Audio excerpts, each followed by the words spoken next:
Say what you might about Twitter's fate under Musk, a lot of people have realized all or part of their livelihoods depend on a single point of failure and could be damaged or ruined by its implosion.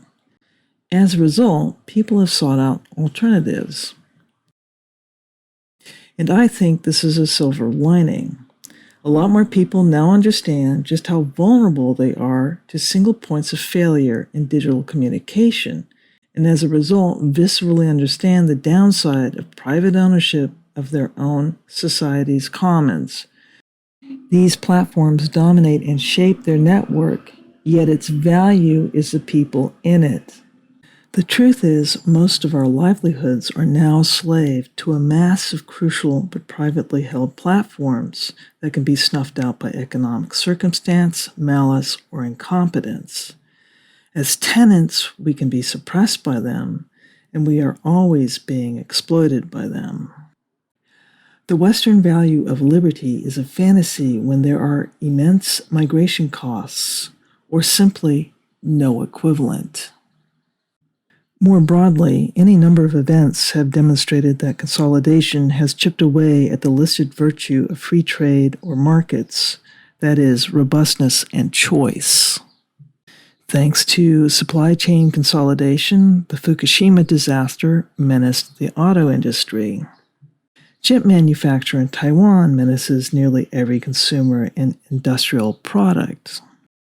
And back in the digital world, Amazon, Etsy, and eBay have all been exploiting small vendors. Internet service provider giants like Comcast, AT&T, or Verizon have ended net neutrality, the very essence of our ability to remain informed. Clearly, we need to reverse the erosion of our economic and political liberties.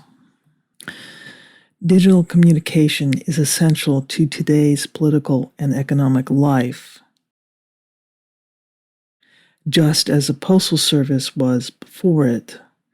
This is why provision for a postal service is an unenumerated power of Congress.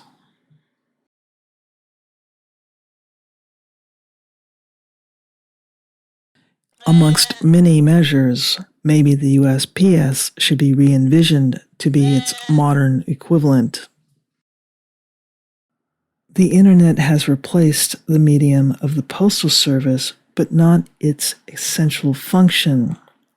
And this function was recognized as essential to the legitimacy and prosperity of a fledgling nation.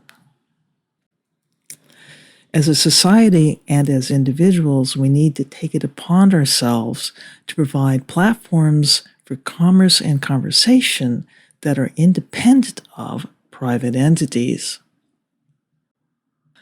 Without any actual liberty in commerce or discourse, we don't live in a Western democracy, but something else entirely.